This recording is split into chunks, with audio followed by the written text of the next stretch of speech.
Nós vamos falar sobre cosmovisão cristã ou cosmovisão bíblica.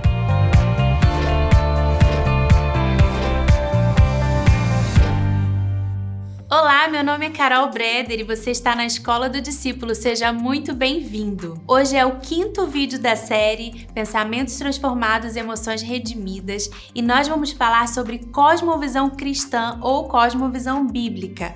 Mas o que seria cosmovisão? Cosmovisão significa visão de mundo, ou seja, a forma pela qual você enxerga a realidade, as coisas, as pessoas, como você interpreta o mundo. E nós vamos dividir esse assunto tão maravilhoso em 3 pontos. O primeiro, o que deve ocupar o seu pensamento sob a perspectiva dessa cosmovisão bíblica cristã. O segundo ponto é, enxergar a realidade sob a cosmovisão cristã é derramar amor e graça àquele que necessita. O terceiro ponto, a sua realidade interior define a sua interpretação da realidade exterior. A partir do momento que nós temos a nossa mente transformada, que é o que nós temos aprendido muito aqui nessa série, né? Nós temos a nossa mente transformada, nós passamos a ter também uma nova cosmovisão, uma visão de mundo diferente daquela que nós tínhamos antes de ter uma experiência profunda de relacionamento com o Senhor Jesus, de realmente recebê-lo, entender o amor dele, recebê-lo como nosso Senhor, o Salvador, aquele que governa nossos pensamentos e emoções. Então nós vamos aprender a ter um novo modo de olhar sobre as coisas e sobre as pessoas e também uma nova maneira de interpretar e reagir à realidade, ou seja, nós vamos nos parecendo mais com Jesus. A nossa mente vai se parecendo cada vez mais com a mente de Cristo, que é o que diz o apóstolo Paulo lá em 1 Coríntios capítulo 2. E nós passamos a entender cada vez mais a experiência humana, interpretando a realidade cada vez mais parecido com Jesus. Isso é incrível e é possível, porque as escrituras nos afirmam isso. As nossas decisões, as nossas escolhas, elas não vão ser feitas segundo a vaidade do nosso próprio pensamento, como diz lá em Efésios capítulo 4, mas baseadas numa nova maneira de entender e interpretar a realidade. Vamos ler lá em Filipenses capítulo 4, versículo 8, o que o apóstolo Paulo diz, que é o seguinte: finalmente, irmãos, tudo que for verdadeiro, tudo que for nobre, tudo que for correto, tudo que for puro, amável, tudo que for de boa fama, se houver algo de excelente ou digno de louvor, pense nessas coisas. Então,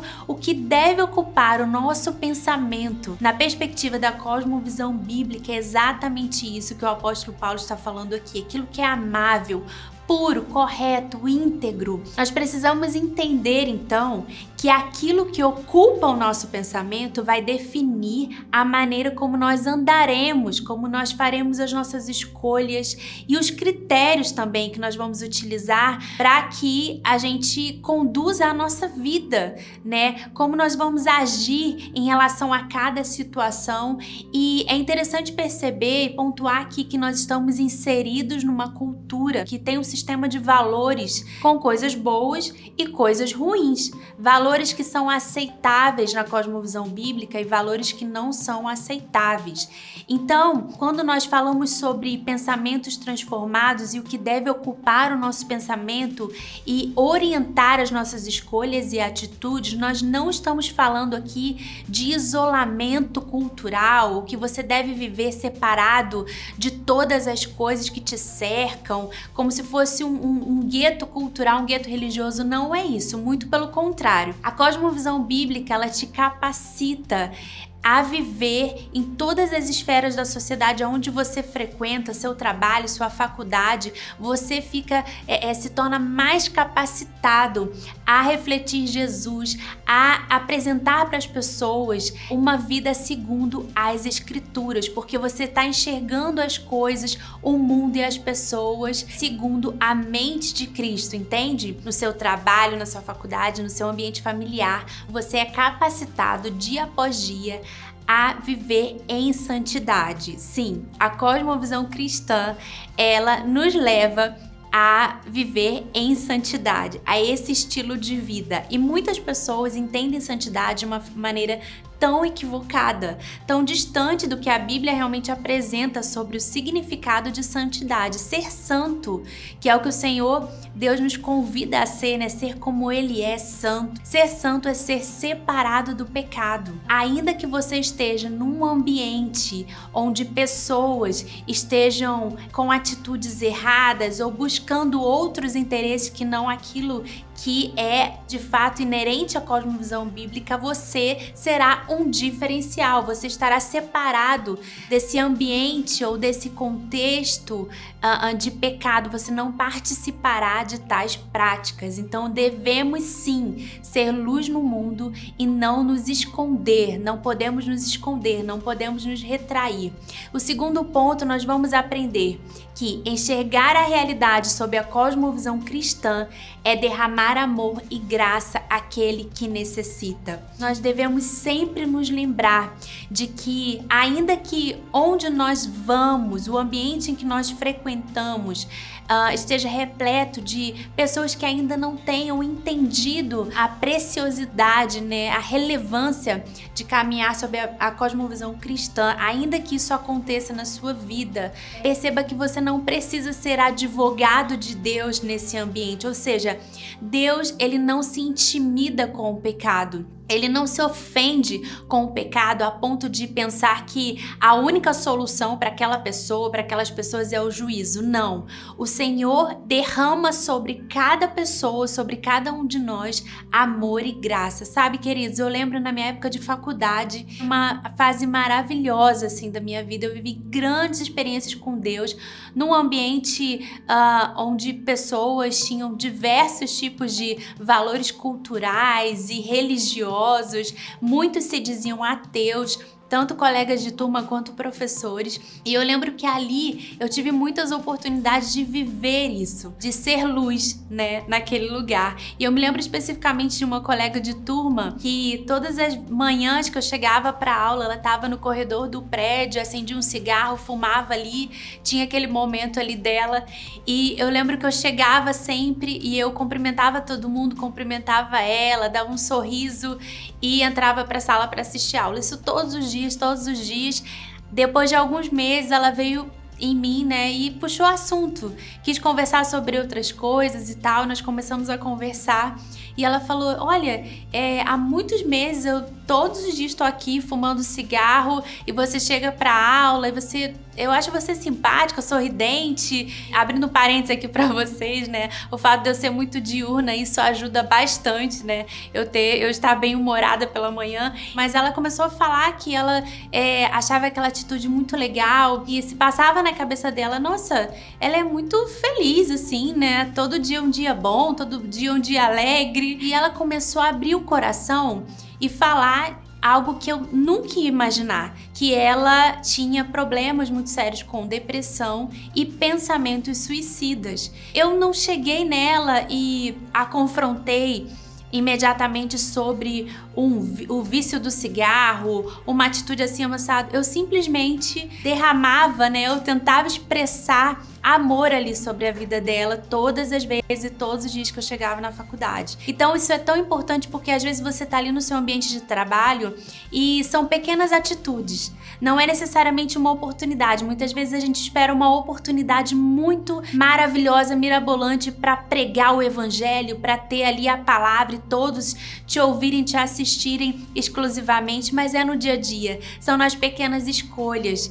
É naquele momento em que você tem a oportunidade de pecar, de agir com falta de integridade, com desonestidade, e você não faz isso. Você escolhe o caminho da integridade, da pureza. Então quero te encorajar a sempre procurar caminhar debaixo dessa verdade sendo luz. Falando um pouco ainda dessa minha experiência na faculdade, eu lembro que eu tinha colegas também cristãos e que muitas vezes, né, até eu mesma, muitas vezes me confundia nesse tipo de atitude. Peraí, eu preciso chegar e confrontar o pecado, ou eu posso chegar e simplesmente, como eu disse, sorrir, cumprimentar. E queridos, de fato, o Senhor, Ele quer nos usar, nos capacitar para derramar amor e graça. Então tem muito crente que acha que numa situação dessa, a pessoa chega para outra e fala: não, eu sei por que você tá nessa situação de depressão. É claro, você só podia estar deprimida, com pensamento suicida, você tá aí afundada no vício ou qualquer outro tipo de confronto, mas não.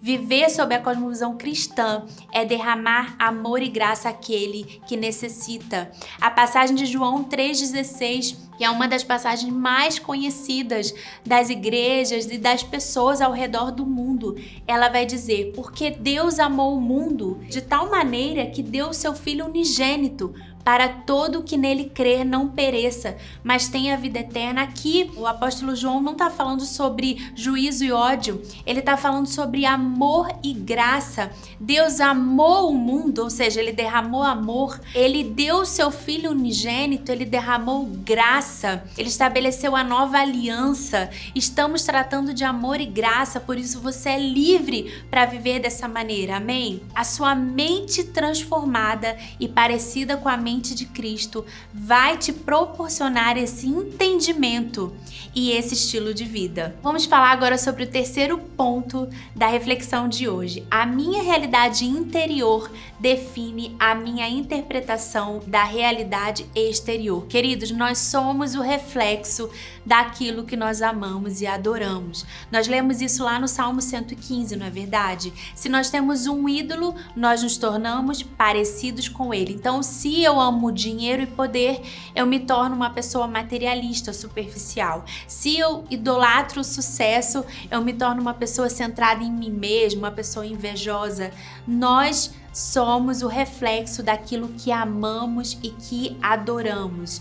E assim também, segundo essa verdade espiritual, se nós amamos a Deus de todo o nosso coração e Ele tem a centralidade das nossas vidas, nós nos tornamos semelhantes a Ele. Amém? Vamos ler lá em Efésios 4, 22 a 24. Diz assim: quanto à antiga maneira de viver, vocês foram ensinados a despir-se do velho homem, que se corrompe por desejos enganosos, a serem renovados no modo de pensar e a revestir-se do novo homem, criado para ser semelhante a Deus em justiça e em santidade provenientes da verdade.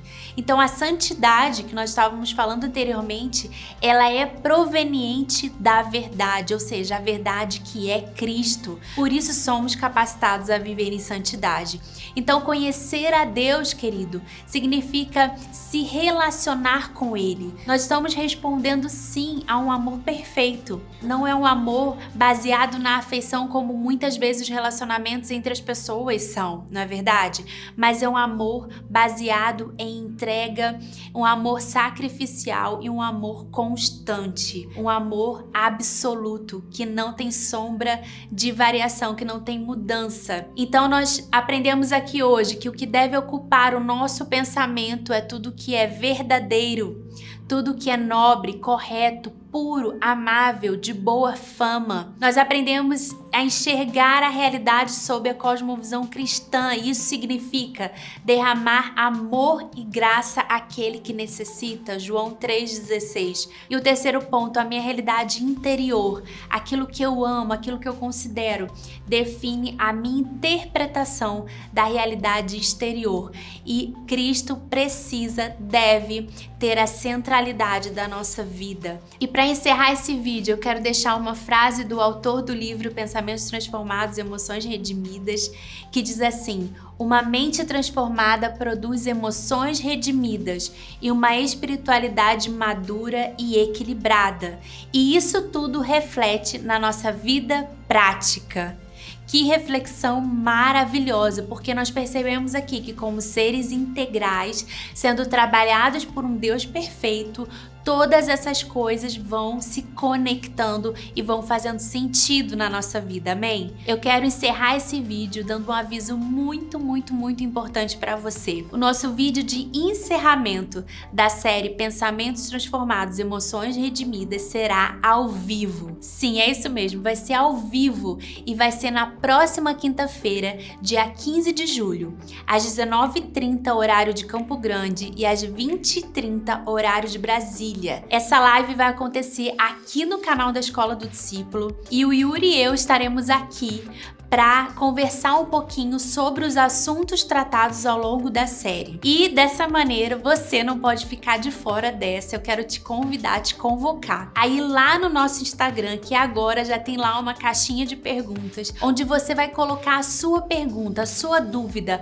o que você quer que a gente fale aqui nessa live sobre a série, sobre emoções, pensamentos, cosmovisão, feridas, cura emocional, enfim, qualquer um dos assuntos tratados. Se você quer que a gente discorra sobre algum assunto que tem te incomodado, que tem feito parte da sua realidade, então você está convidado, convocado a participar junto com a gente dessa live que vai ser maravilhosa. Então, próxima quinta-feira eu te espero na nossa live, dia 15 de julho, às 19h30, horário de Campo Grande, e 20h30, horário de Brasília, aqui no canal da Escola do Discípulo. Amém? Compartilhe esse vídeo com seus amigos, com a sua igreja, deixe o seu like aqui pra gente, ative o sininho da notificação e se você ainda não é inscrito no nosso canal, inscreva-se no canal da Escola do Discípulo. Até a nossa live na próxima quinta e eu te espero lá com muita expectativa. Deus te abençoe!